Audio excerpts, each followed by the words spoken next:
The South Indian town of Tiruvannamalai and its nearby mountain Arunachala have attracted saints and holy men for well over 1,000 years. 100 times older than the Himalayas, this mountain has been declared by Hindu scriptures to be a manifestation of Shiva himself.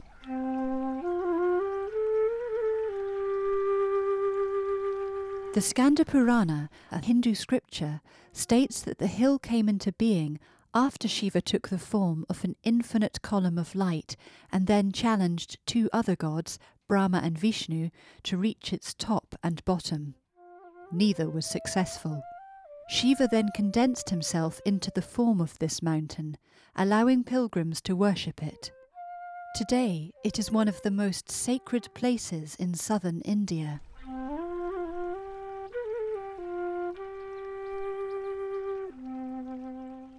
In 1896, a 16-year-old schoolboy walked out on his family and, driven by an inner compulsion, slowly made his way to Tiruvannamalai.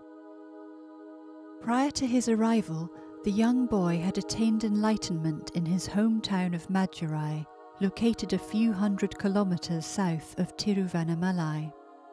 A spontaneous inquiry into his real nature had resulted in the complete and permanent dissolution of his sense of being an individual person. It was replaced by a directly experienced knowledge that he was identical with an unmanifest substratum in which all the phenomena of the world appeared and disappeared. On his arrival to Tiruvannamalai, he threw away all his money and belongings and presented himself to the god in the temple.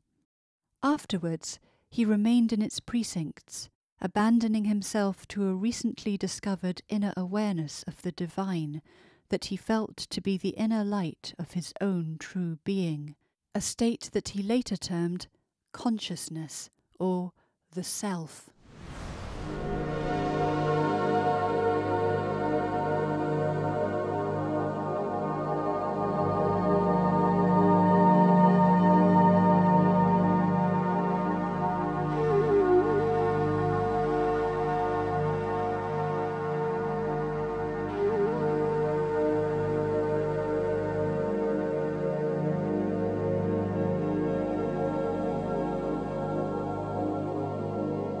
Ramana's experience and knowledge of who and what he truly was remained with him irrespective of whether his body was conscious, interacting with the world, or in a state of deep sleep.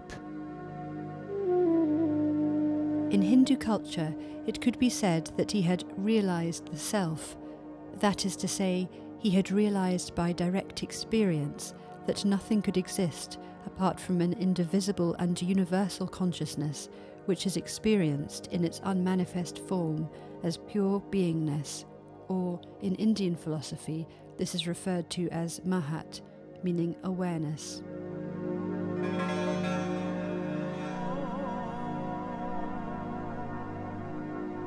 In its manifest form, it is the appearance in consciousness of the universe.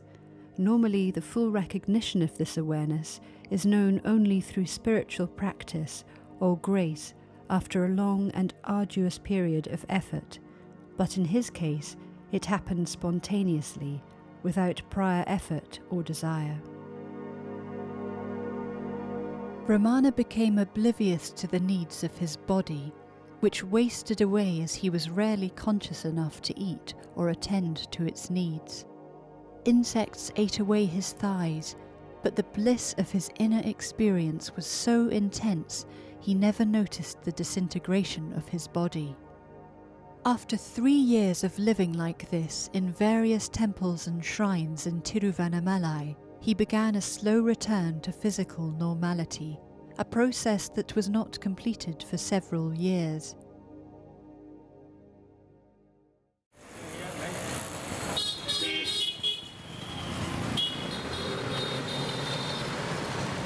An ashram was eventually built around Sri Ramana by his devotees, so that it could accommodate a constantly growing number of visitors.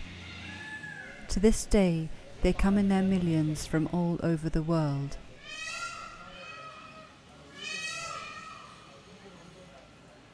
Sri Ramana spoke very little, preferring instead to communicate the essence of his state through silence. He knew from experience that if he simply remained absorbed in his own self, his own awareness, those in his proximity would, by a kind of osmosis, begin to experience that state for themselves. He was willing to give verbal answers to questions and hand out practical spiritual advice, but he considered these to be inferior and indirect forms of transmission. This silent flow of power represented his teachings in their most direct and concentrated form. The importance he attached to them is indicated by his occasional statements to the effect that his verbal teachings were only given out to those who were unable to understand his silence.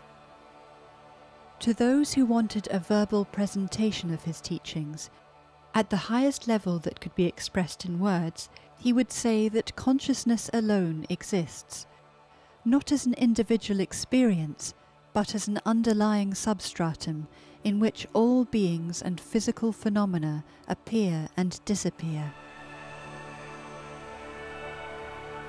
If this was received with skepticism, he would say that awareness of this truth is obscured by the self-limiting ideas of the ego mind, and that if these ideas were abandoned, then the reality of consciousness would be revealed. Few of his questioners were able to discard their deeply conditioned experiences of themselves as individuals through explanations alone. When people complained that Sri Ramana's pronouncements did not correspond to their own experience of themselves, he would often prescribe a spiritual practice known as self-inquiry. He recommended this technique so often and so vigorously, it was regarded by many people as being the most distinctive feature of his teachings. He taught that the idea that one is a person who inhabits a body can be challenged and eliminated by focusing exclusively on the sense of I that registers and coordinates all our activities.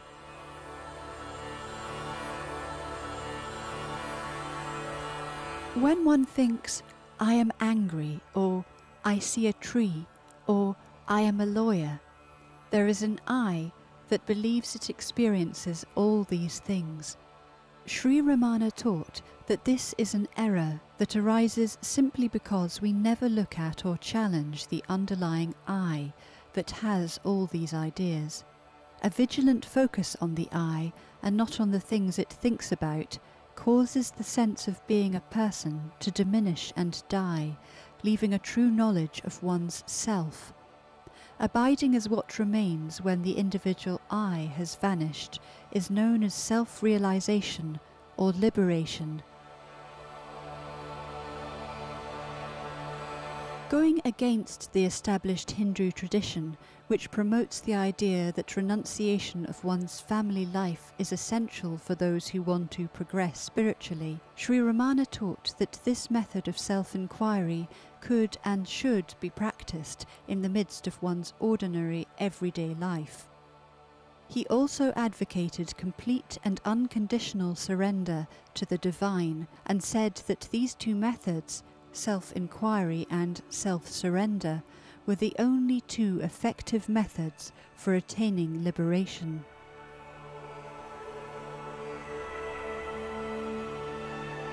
In just the same way that we project a dream world at night, Sri Ramana taught that the world we see in front of us is merely a projection of the one who sees it. The projection manifests on the screen of consciousness, where we take it to be real, and imagine that we too are in this world, experiencing its dramas. In this self-created world, we are issued a script that determines our activities. We are unknowing actors in a drama who fail to realize we are just following an ordained script. We are unable to recognize that we are the screen on which the action unfolds, and falsely believe that we are one of the characters. The source of the projection is the I that identifies with the body and then creates a false dream world to play and suffer in.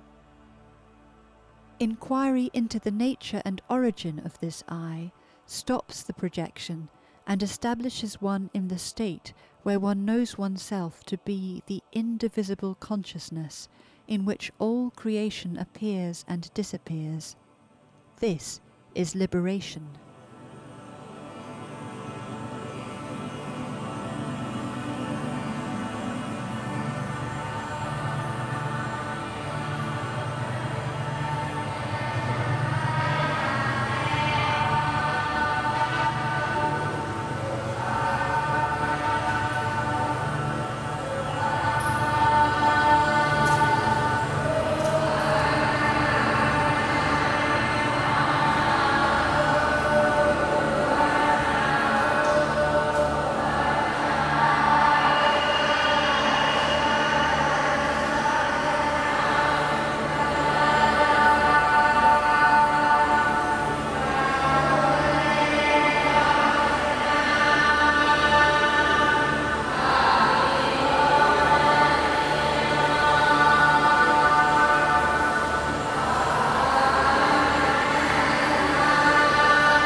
I was at university in the 1970s, slowly going into debt by buying more and more spiritual books.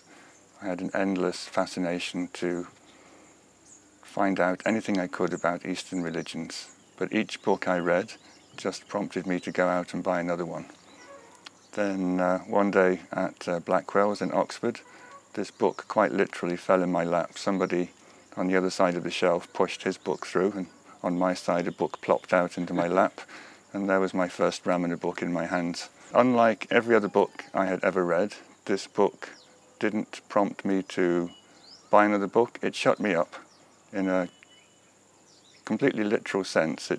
It stopped my mind dead in its tracks. Somehow the book, which was pointing at how to be quiet, simply had the power within its words to put me in that state as I read it. There are so many books. If you go to Ramana Ashram, there are so many books about Ramana's conversations, although many of them are sourced from the same few books in the beginning.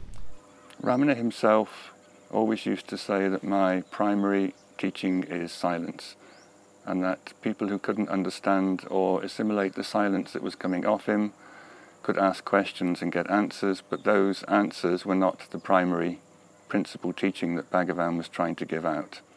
Truth he was talking about was beyond mind and beyond words. He used to say, the words are just pointers. The real teaching is in silence. And to experience that silence, it doesn't just mean physical silence. It's total silence of the mind. It is that once your mind is established in the natural silence, which is not about speaking or not speaking. It is not about doing something or not doing something, but is to discover that inmost truth within yourself, which is what has happened in the case of Ramana. People were attracted to Bhagavan because he had something to offer which is very unique. It is also, he was pointing to something that we all experience, but we're all confused about, I.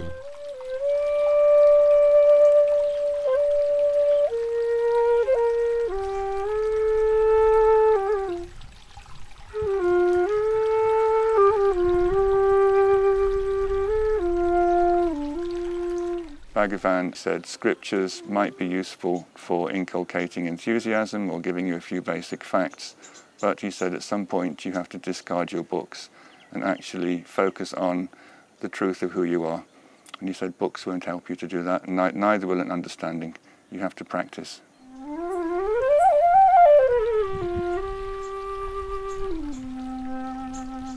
A lot of his teachings are expressed within the terminology and conceptual framework of Advaita Vedanta, which is the ancient philosophy of non-duality. Many people have said it's the pinnacle of Indian philosophy. Jnani comes from a Sanskrit word knowledge, and the I at the end means one who has jnana, which is knowledge. It's not knowledge of things, of objects, it's knowledge of who or what one really is. So someone in that state is revered in India as someone who's reached the final ultimate goal of life and in a sense has become one with God. He has completely transcended his individual sense of identity and become one with the substratum that's underneath it. So though words can indicate how we can try to have that experience, that is the limit to which words can go. I don't think intellectual discourse is in any way necessary for a direct experience. If you're ready, as Ramana obviously was, then the power of the self will reveal itself at the right moment. It's a clear, non-dual experience. That is an experience in which there is no division between the experiencer and what is experienced. He was pointing to the immediate experience of what is. The real I that he experienced is beyond thought and therefore beyond words. It is the basis on which everything appears. So it is the one fundamental reality, the eternal reality. So it cannot be adequately described in words or grasped by thought.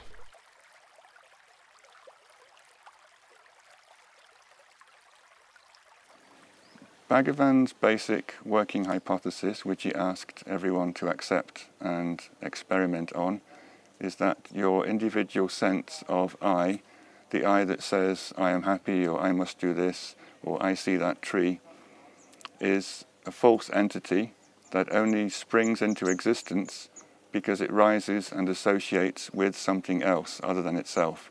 I see the tree, I is the subject, tree is the object. He said this individual sense of I can only subsist as long as it's associating with something. So what he said you should try to do is to sever the association between I, the subject, and all the things it thinks, remembers, perceives. He said if you can hold on unwaveringly to this inner sense of I, which is the thinker of your thoughts, the perceiver of your perceptions, then it cannot subsist in isolation by itself. It has to subside and go back to its source. And when that happens, it disappears and reveals the truth of who you are. So he says it only exists because you fail to question its reality. And once it does rise, it always associates with things. And if you can sever that connection, it goes home back to the self and disappears. He found I is not a limited personal I that we usually refer to as I. That is just a superficial appearance. What I really is is the one infinite whole, basis on which everything else appears. There are 60 billion bodies in the world. How do they refer to themselves? Each one of them, they are talking different language, different culture, different religions, but how do they refer to themselves? You verify in any language, So Maharshi said, find out. That's also he never says, as this is my teaching. He says, find out, are there 60 billion eyes, or there is only one eye to which all the 60 billion bodies are referring to? We must attribute to Ravana is that the simplicity of his pointing. He was not really into mystifying seekers. He always tried to pull out the things which were not so important. And of course, at the same time, so broad was his expression that he could speak very much and satisfy the minds of pundits of his time, great scholars of the time. And to the ordinary people, he could speak to them in ways that they could assimilate easily and make whatever step he felt was important for them. There were also a lot of people who were attracted to him, not because of his teachings, but in spite of his teachings. They just found him a very loving personality. They felt very happy in his presence. They were attracted to him as a person, though his teaching was that he's not the person that he appears to be. So people are attracted to him in different ways, in different levels. Ultimately, it's because what he experienced is the ultimate reality, and he experienced the ultimate reality as himself. That had an appeal not only to human beings, even animals were attracted to him. That power of attraction we can't explain by any simple theory.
The bottom line for Bhagavan was happiness and peace, and he said that if you sit in the presence of someone who is permanently established in that state, you catch that happiness, you catch that peace, in the same way that sitting within sneezing range of someone who has a cold, you catch a cold.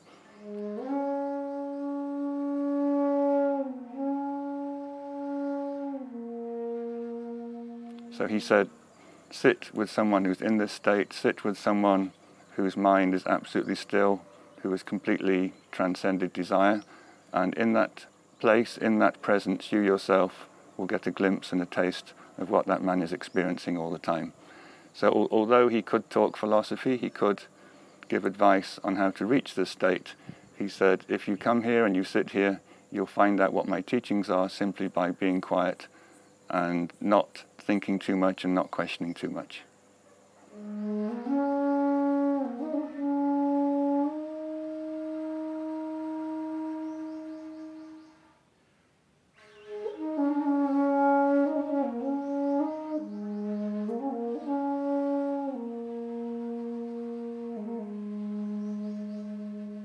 he sometimes spoke in the language and the terminology of Advaita Vedanta or other, whatever school of philosophy or conceptual framework in which people asked him questions.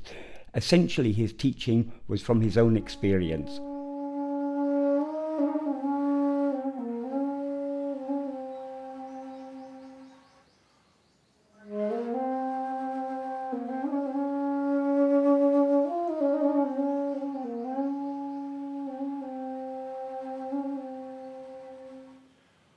Bhagavan himself refused to commit himself to being a member of any particular school or any particular philosophy.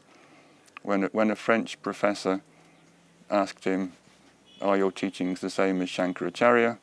Bhagavan replied, "Other people have read my teachings and found similarities between them and Shankaracharya, but my teachings are all from my own experience. They're not dependent on anything else." Advaita Vedanta, it is a philosophy about non-duality. It's an experience in which there are no two. So it can only be an experience in which one is experiencing itself. That one is I experiencing itself. That is what Advaita Vedanta is all about. Though Ramana was asked questions in terms of Advaita Vedanta, in terms of a lot of this conceptual baggage, he cut through it all and presented things as simple a way as people were able to grasp. Because essentially the truth is very simple. It is just about I experiencing itself as it really is.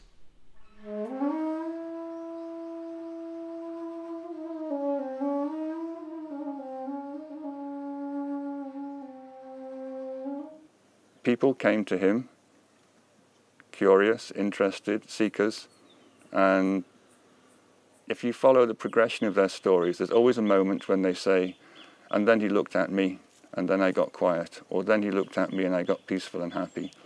There was something about this man that calmed people's minds, that made them happy, that made them peaceful, and made them want to come back for more.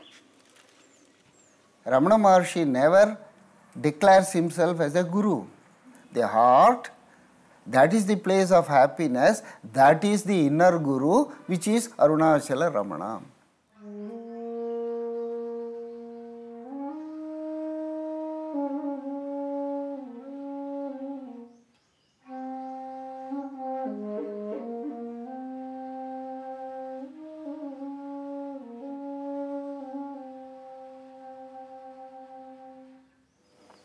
There are different levels of Bhagavan's teaching. He said the final, what the Hindus call Paramartha, ultimate truth, is there's no birth, there's no death, there's no creation, there's no dissolution, there's no anything. Only the unmanifest self exists. If you believe to the contrary, then that means that you identify with a particular mind and a particular body that arises in a particular place and disappears at a particular time.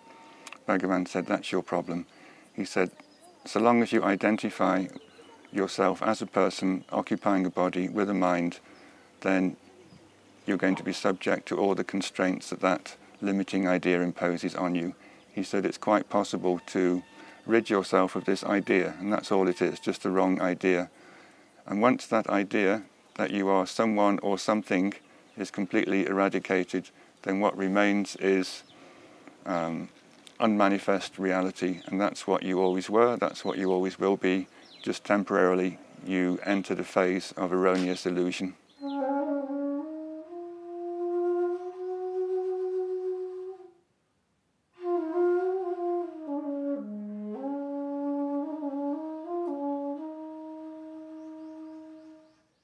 He pointed out to us, but we have a confused knowledge of what is I.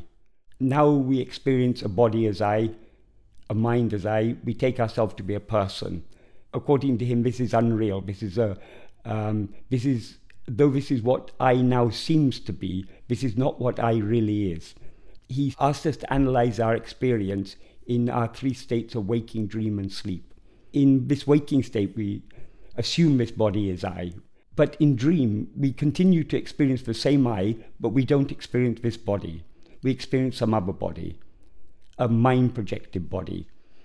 So, since we're able to experience I in dream without experiencing this physical body, I cannot be identical with this physical body. So also, since we now experience I without experiencing whatever bodies we experienced as I in a dream, those bodies also cannot be I. So any body that we experience as I is just a temporary phenomena. It's not what I essentially is. Because we are so accustomed to experiencing multiplicity and otherness in waking and dream, it seems to us sleep is just a state of blank.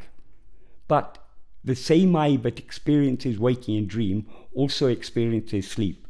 So I is the one underlying reality but supports the appearance of these three states, waking, dream and sleep. About the three states, what Bhagavan taught was that they are all states of the individual I. The waking state and the dream, it's quite clear there's an I functioning in both. He said in deep sleep, this I sinks back into the self, but in a state of ignorance. It's not aware of itself and it's not aware of the self. Bhagavan expressed this in so many ways, in so many different places, but just one example, in this book, Ramana Paravidya Upanishad, in which Lakshman Sharma recorded his teachings in Sanskrit verses. In one verse he says, the pair, that is referring to the world that is experienced and the I that is experienced it, shine in waking and dream only by the functioning of the mind. In deep sleep, both of them fail to shine. Therefore, both are mental. He said when this I, which is the coordinator of activities in the waking and dream state, goes, then you'll find it's also gone in the sleep state. And then he said, knowing that you're the self all the time means that you won't be lacking self-awareness at 3 a.m. in the morning when you're fast asleep. That which transcends the three states cannot be in any way limited by the three states. It cannot be something that does not exist in the three states. It has to be something that exists in the three states, but exists independent of the three states. That alone is transcending the three states. The only thing that exists in all our three states of experience, in waking, dream and sleep, is I. Now, Bhagavan said he was fully aware of the self even when he was asleep. And I think that's one of the key signs. The states of waking, dreaming and sleeping, they come and go in the self, but you have self-awareness all the time. These three states might come and go, but at no point do you lose self-awareness.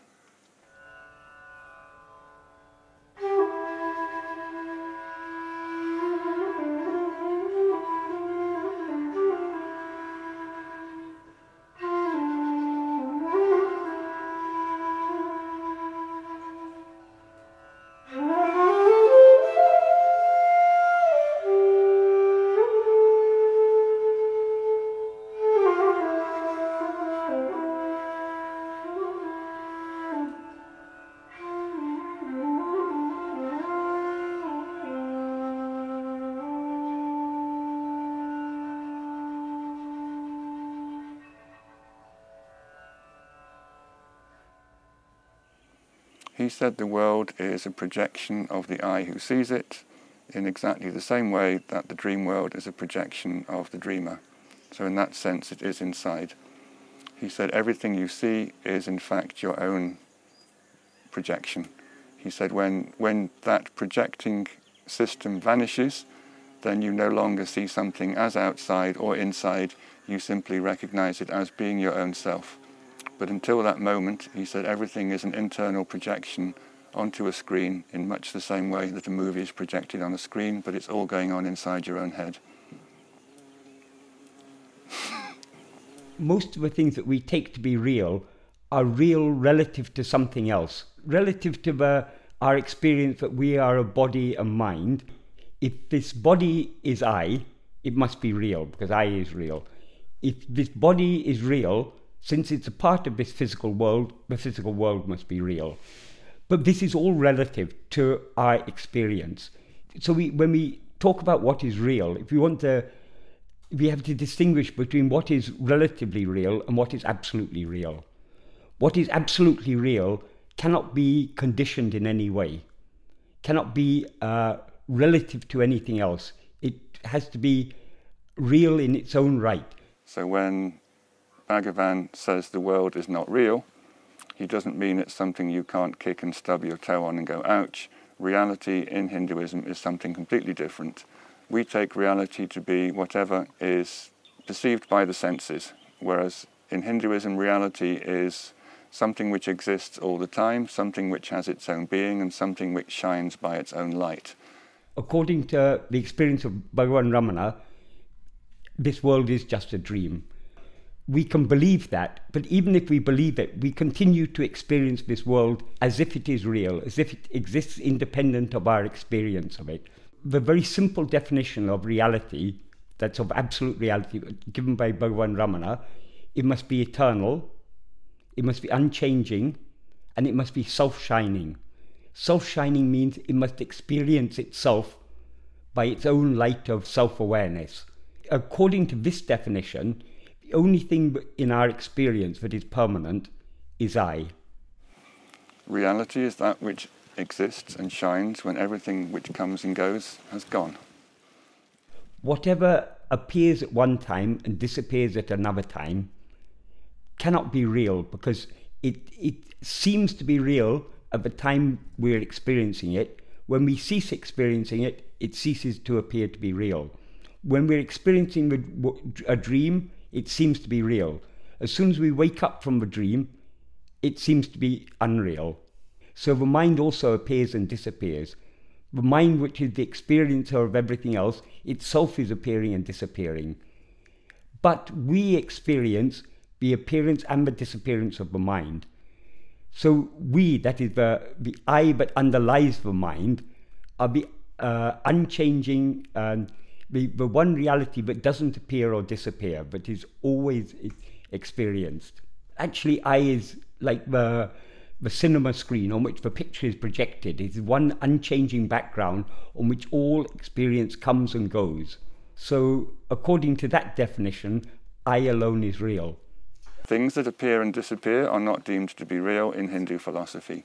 So when he says the world is unreal, what he's saying is it's not there all the time, and also it's contingent on you perceiving it. He said if there's no world there at 3 o'clock, you can't say it's real because it's dependent on you to wake up and see it. He said there's something else, something prior to all this, which never goes away, which shines by its own light, which has beingness, which is your own beingness. And that's the self, that's the reality. Everything else comes and goes as an appearance within it.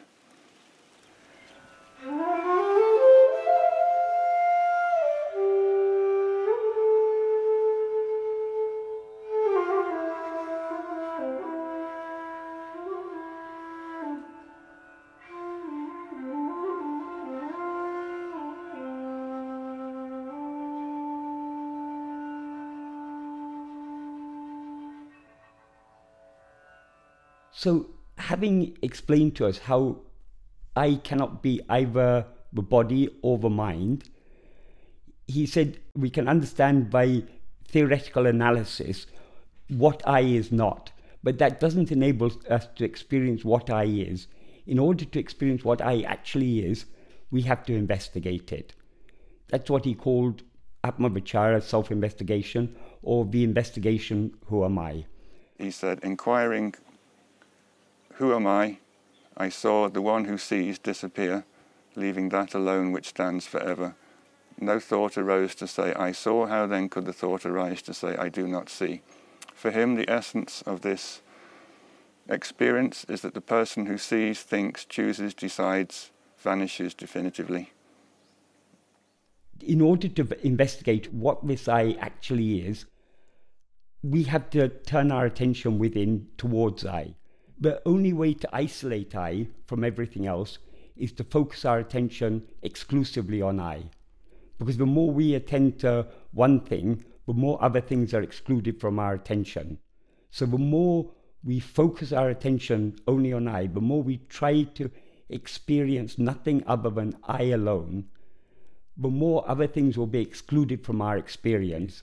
Because only when we experience I in complete isolation from everything else will we experience it clearly as it really is.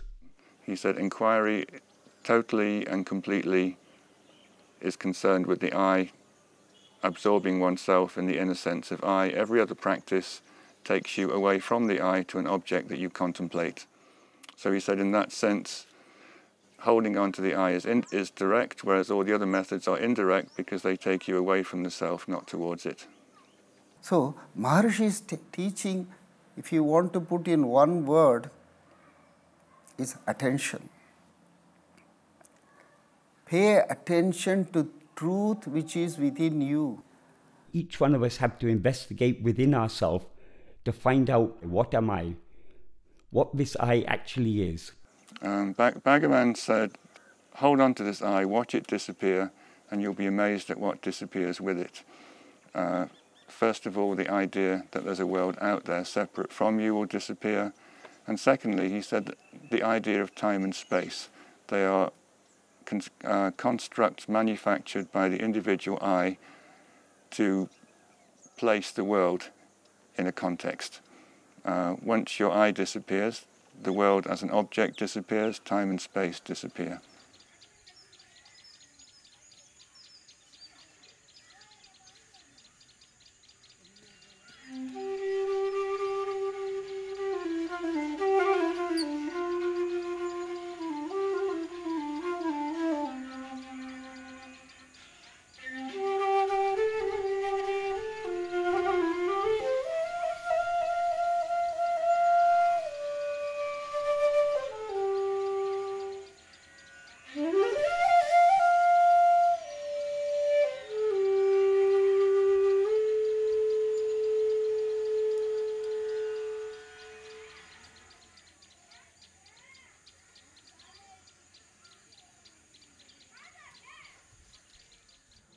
It is your subconscious mind which has created the story of the drama of the dream, and it is running the show.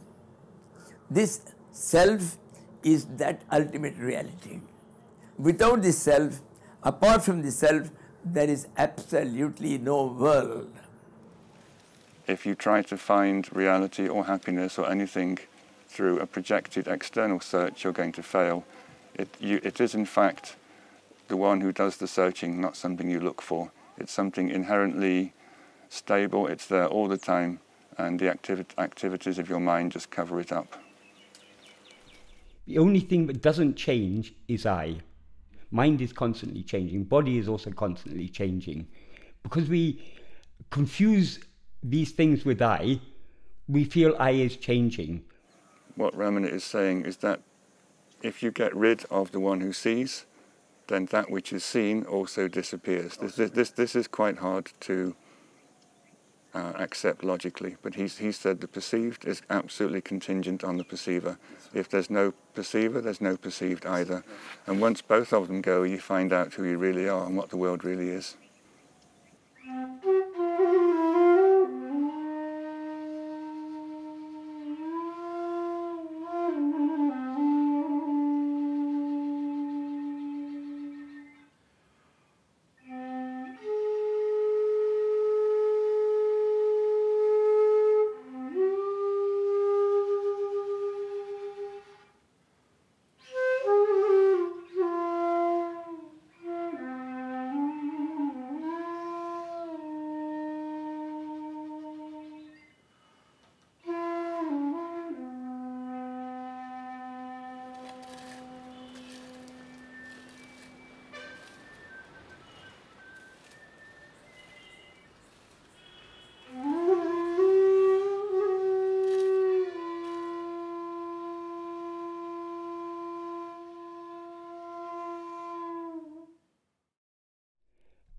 The only one thing that we can never doubt is I am.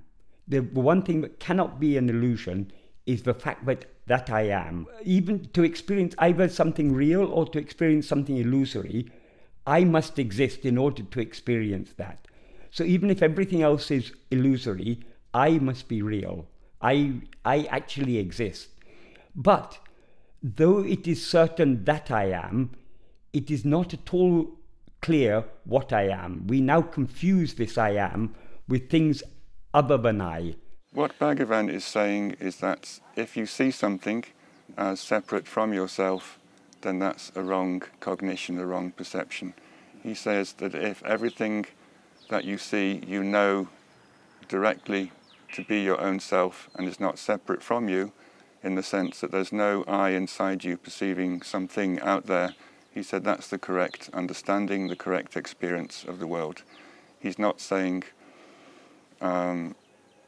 it's not there. He's saying what you've got is a superimposition of a wrong idea. What you're seeing is an external thing which you take to be real. He said what's there essentially is the self, the reality in which appears you and the world. And so long as you imagine that you're in a body looking at the world, you're going to suffer. But he said once you get rid of the person inside who looks outside at something, then you find your own natural state.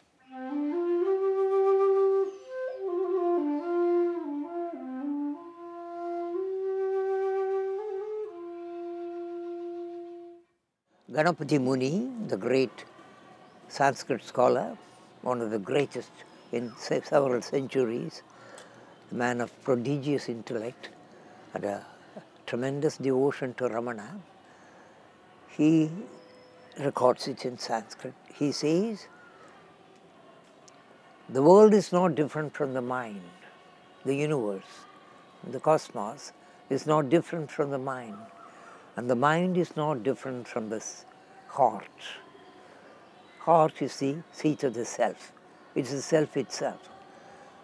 The world is not, the universe is not, the cosmos is not different from the mind, and the mind is not apart from the heart. So in the heart, the whole story comes to an end.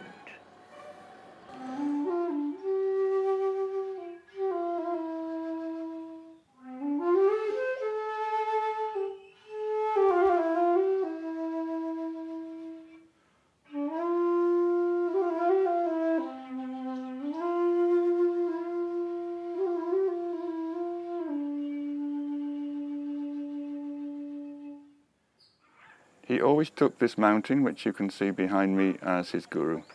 When he wrote a poem saying, "From my unthinking childhood, the immensity of Arunachala had shone in my awareness," meaning, before he could even think rationally, there was something about this mountain that impressed upon him its holiness. And he initially thought it was some kind of heavenly realm that nobody on earth could go to. And when he was told in his teens it was a place you could buy a train ticket to, it was quite a shock for him. So he, in later life, attributed all his spiritual attainments to the power of this mountain. He said, this mountain is my guru, it's my God, it's myself. When he was 12 years old, his father passed away. And when all his relatives were weeping and he saw his father's body lying there, he was puzzled. He said, why everyone saying father has gone when he is just lying here? People said, no, this is just your father's body, your father has gone. So he was puzzling over this. He came to the conclusion, I clearly know the I in me, but my father's I has left his body. That thought was like a seed in his mind. And a few years later, when he was 16, he was just supposed to be doing some homework in a room upstairs in his house, and he suddenly got an intense fear of death. And generally for most of us, when we get a fear of death, our mind goes outwards because we're attached to family, friends, possessions, so many things. We start thinking about all these things because this is what we fear to lose. But in his case, instead of thinking about anything outward, he thought about the I. What happens when this body dies? What happens to I? And he went with the flow. He looked at himself, tried to find out what it was that was dying and what would remain after the death. And within a few minutes, he had somehow reverted to this primal state, which is beyond birth and death, in which he remained for the rest of his life. He said all this happened just in a flash, so almost without any reasoning process. The intense fear of death made his mind turn in to try to find out what is the I, what will happen to the I when the body dies. And his body was just lying there motionless like a corpse. And very intensely his mind went inwards, focusing its entire attention on I. And then he had a clear experience of what I actually is. He realized that his real nature was deathless, and it was so powerful, that insight, that inseeing, that it really drove his mind away, and it never really returned as ego again. He had absolutely no agenda. He didn't ask people to come, he didn't tell them to do anything, but if you asked a question and wanted him to endorse what you were doing, he'd say fine. If you weren't happy with it, he might say change. And if you asked him directly, how do I get enlightened? What's the best, quickest way? He'd always say inquiry. This who am I of Ramana Maharshi is not a technique, is not a formula, it is not to be trained or given classes. This self-effort to turn our outturned attention to inturned attention. That's all, one movement of outward to inward, and the rest of the things you yourself know. That's why Maharshi calls it as inner guru. The inner guru is within all of us. Maharshi said, who is that inner guru? Not another small imp seated in your heart. This is the happiness. See, Bhagavan's philosophy is not totally new. But what was great about Maharshi was, he lived it. In the present day, he lived it. Here is a person who lived like an ancient rishi, lived it. That's the greatest of Bhagavan. Bhagavan is my blood grandfather's elder brother. My father's elder brother. When I was a child, he was old enough to be seen as an old man. So when I was a boy, I knew him only as an old man. No concept of sage or saint. Since he, Ramana Maharshi, moved with me like a grandfather only. He will move with me. Hey Ganesha, come here. Inga va. Like my own grandfather, how he will call, hey, inga va. Kar, sit here. For instance, when I was 3 years old, there was one American lady, Eleanor Pauline Noy. I became very fond of her. So I will always go and sit on her lap. And perhaps you Westerners, it is difficult for you to understand. The Brahmins do not like the Brahmin children to be touched by a Westerner. It's pollution. But I never knew all that. I will go and sit on her lap. And there is so much of opposition. And Bhagavan should have noticed this. This is my conjecture. So we were living in the town. So one day when I came running to Bhagavan. Bhagavan looked at me when I prostrated, because my mother would say, go and prostrate to Bhagavan. I prostrated. When I got up, Bhagavan looked at me and said, Ganesha, உன்னோட நோய் பாட்டி அங்கே உட்காந்துருக்கா, போய் அவன் மடியில் உட்காந்துக்கோ. Your நோயி, I used to call her நோயி. Your noi is seated there, go and sit on her lap. How will you describe Ramana? That famous thing, mighty impersonality.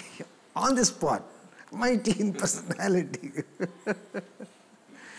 Major Chadwick, he was the first Westerner to permanently stay in the ashram.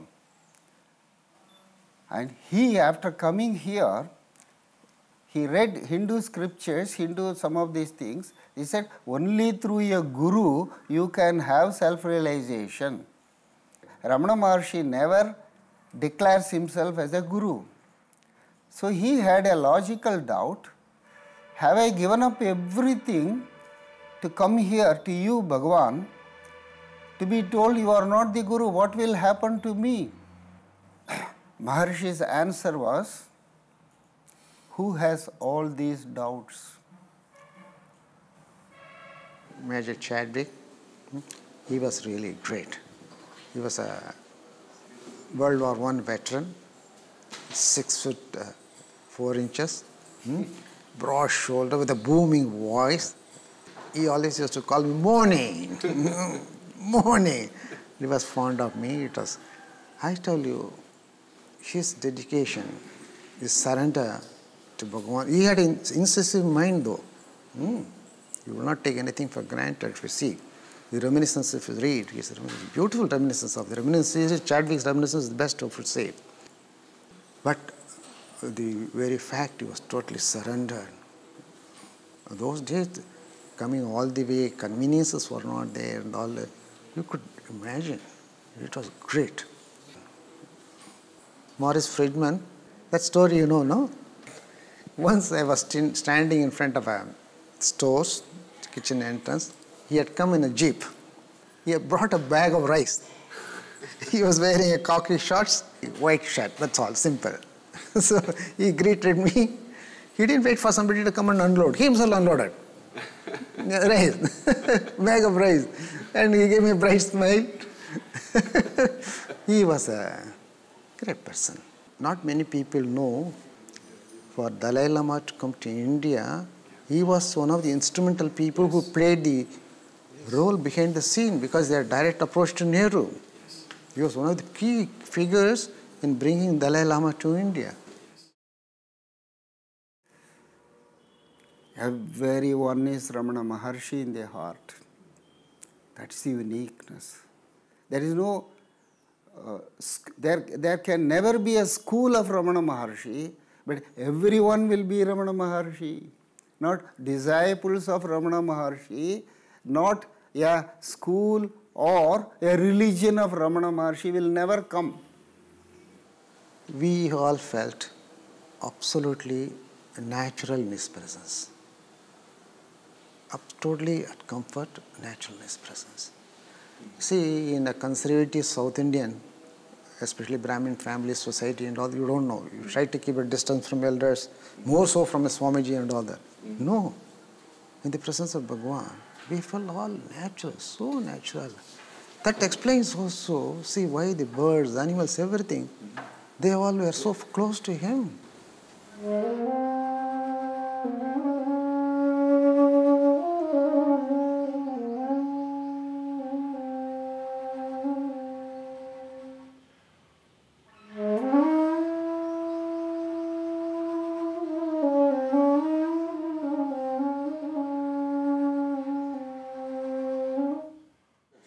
One day as a boy, I was in the old hall, meditation, bit of a buzz. Lakshmi is coming, Lakshmi is coming. See, cow Lakshmi, now and then when she feels like seeing Bhagavan, she will just come. Even if the rope is there, she will drive her. She will come. She came. She went close to him. She did not stay for a long time. He stroked her head. One banana, he saw that an attendant was given. Hall was full. Quite a few people were there. She just came, saw Bhagavan, just stood by him for a few minutes, took a dignified manner, took a banana, and quietly went back. People will mention only Bhagavan was kind to monkeys, dogs or cows. I always make it a special effort to mention about these squirrels, the smallest crawling animal. He did not exclude anything. He did not exclude anything.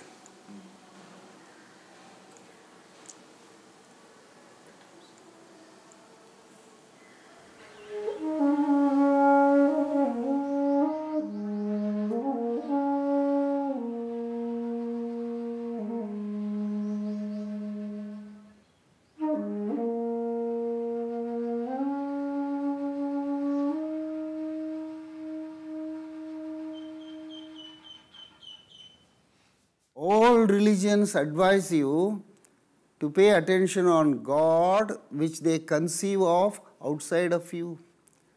They conceive of any religion, including my own religion of Hinduism, the most ancient religion. They train you to search for truth, to search for God, to search for happiness. Maharshi revived back the oldest tradition that you are already happy.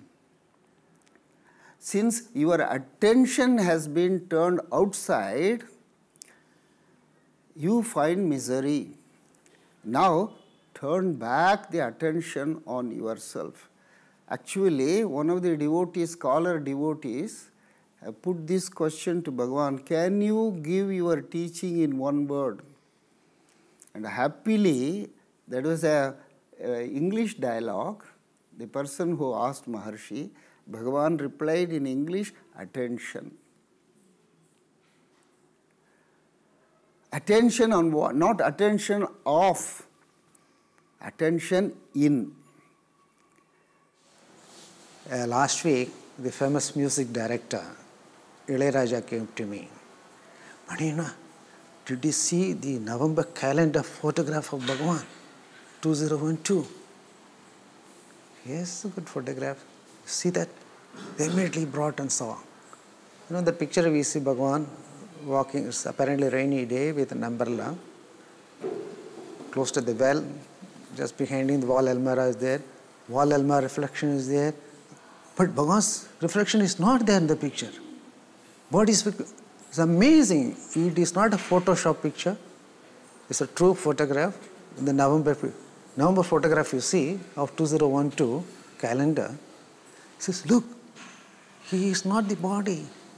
Where is the body there? He says, in fact, he was saying, ayyo, Bhagavan body he is not there. That everyone is Ramana Maharshi, that is the uniqueness of Ramana Maharshi. Not one Ramana Maharshi to be worshipped by the 60 billion bodies, that is not Ramana Maharshi's mission. That is the uniqueness of Ramana Maharshi. When Hitler was marching, he appeared unstoppable. One Westerner asks him in the old hall, Bhagavan, this is happening, what is going to happen to the world? First, Bhagavan, as usual, keeps quiet. In such matters, he doesn't get to. But seeing the seriousness, the concern of this Westerner, he says, look, there is a creator, he will take care of his creation.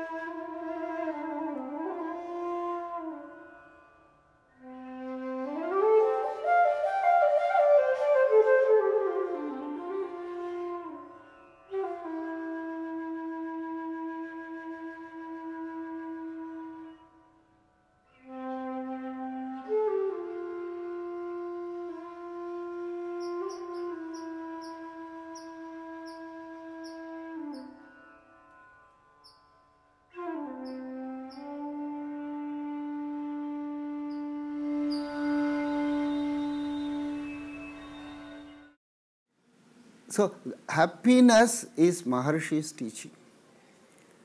Happiness is our real state, is one of the most famous statements of Ramana Maharshi. It is 100% true. And you are timeless, and when you experience timelessness, you are always happy. Morning after breakfast, you will go quietly up to that. Only one attendant will come with a commendal. So, mainly perhaps because of earlier years, he had neglected his health. So, he had developed rheumatism and stiff joints and all that. So, leisurely only he could walk. Although he was quite a tall person, beautiful personality, complexion also as he used to, sort of bronzed gold. and some magnetic personality. Apart from the eyes, everybody talks about. Somehow, so he used to leisurely go up and come down. That I remember. Because as boys, we used to be playing here only because of the mountain stream, and all the Bhagavan comes, it's okay. Then also we were not worried or scared, oh, Bhagavan is coming, oh, keep away. No, but we will see him, that's it. We will see. Somebody wrote a book, a Vedantic scholar, on Shankara and Einstein. Or was it Maya and Einstein? And sent it to Ramana Ashram and then came to talk to Ramana. And then he asked, have you read my book? And Ramana said, yes, yes, yes. And, well, what do you think of it? And Bhagavan picked up on this analogy of two different observers in different places seeing and perceiving different things. He said, I don't accept that analogy because I know there aren't two different observers in two different places. That's your idea, that you are one observer in one place, seeing a world, therefore you project onto all the other people you see in your own projected world that they are also observers looking at a world. He said that's completely wrong. There aren't a multitude of observers, there's just you. It's extraordinarily solipsistic. So he said you can't formulate a theory that I will accept that includes independent, separate observers. He said there aren't any observers, not even one. Look, sitting in the old dining hall, I have observed, we used to quietly watch, I have seen that everybody gets their share. Not in a demonstrative manner, just one look, one gesture, because people know what was in his mind. And such people, written command, just gesturing, shouting is not required for Bhagavan once, But he can be very strict also, I understand. Some of the old attendants have said, he can be very strict in such matters. He cannot take liberties. That is, say, quietly giving more portion to Bhagavan. No. There is one verse which they every Saturday they sing in the ashram. Ramana said Guru, Ramana said Guru, Ramana said Guru, Rayane. Ramana said Guru, Ramana said Guru, Ramana said Guru, Rayane.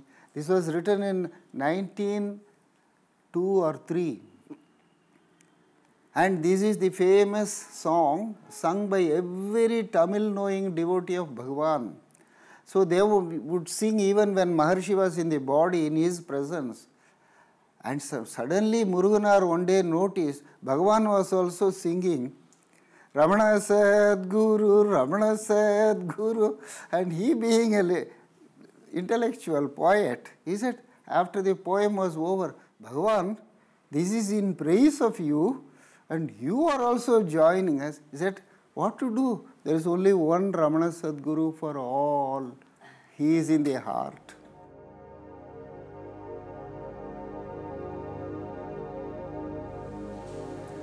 The Bhagavan's major surgery in December 1949.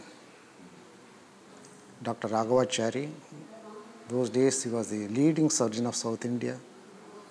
He came from Chennai with a complete medical team. The surgery was formed in our old dispensary. The complete surgery on his left arm for removal of sarcoma was performed. They had just introduced the surgery procedure, electric scalpel. So with the electric was small. So they had taken angry red, but clean it was, pink red it was. So, but then the main thing was Bhagavan's expression, Bhagavan's look on the face. The same indrawn, distant horizon, same look. Absolutely, you cannot see anything on the face.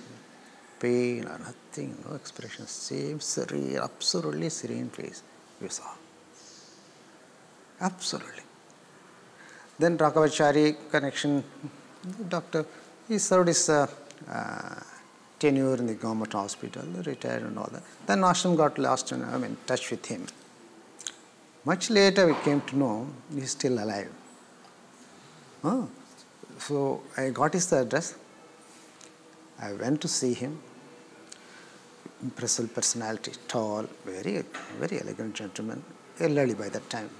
I asked him, sir, you had performed operation on Bhagwan. What was your impression, sir? He slowly, calmly said,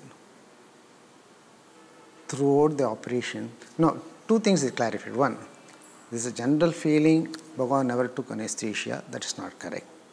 But what was for such a major surgery, general anesthesia was required. Bhagwan refused. Then I asked him at least local anesthesia, that he permitted.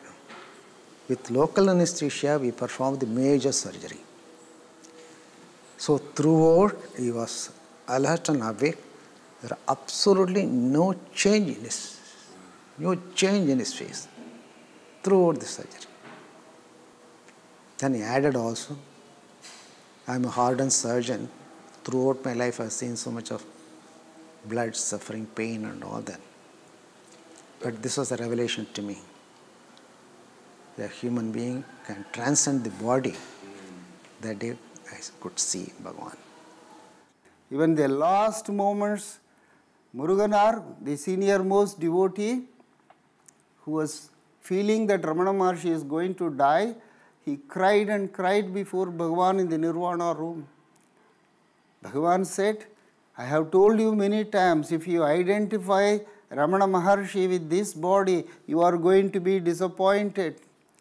But Muruganar replied back, I know that, Bhagwan, but still I am not able to.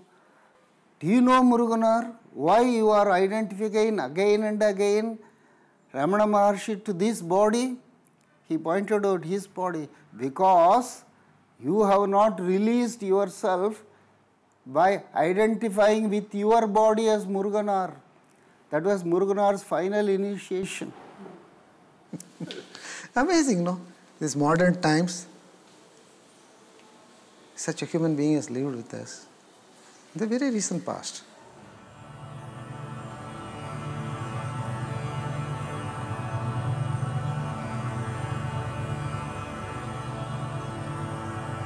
Sri Ramana did not just give out practical advice. He was an immense spiritual dynamo who could use his power and his presence to eradicate the false ideas his visitors had about themselves, and then show them the reality of who they truly were. This is the role and function of the true Guru, to dispel the darkness of individual ignorance and reveal the true abiding state of what remains when that ignorance has vanished.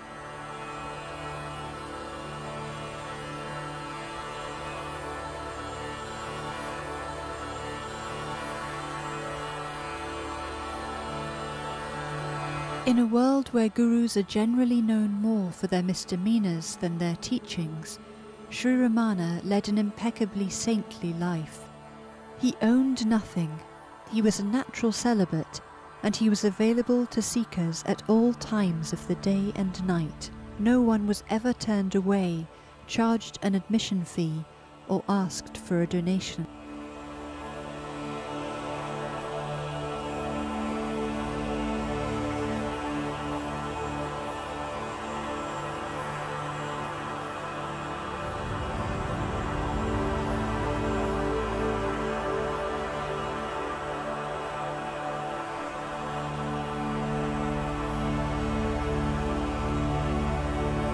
Though Sri Ramana is no longer teaching through a body in Tiruvannamalai, his presence is still felt by those who are actively trying to put his teachings into practice.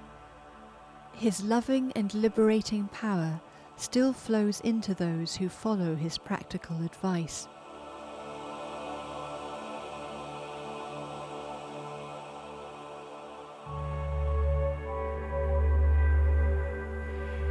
The purity of his life and the simplicity of his practical message continue to attract followers who see in him the culmination of the timeless message of true liberation.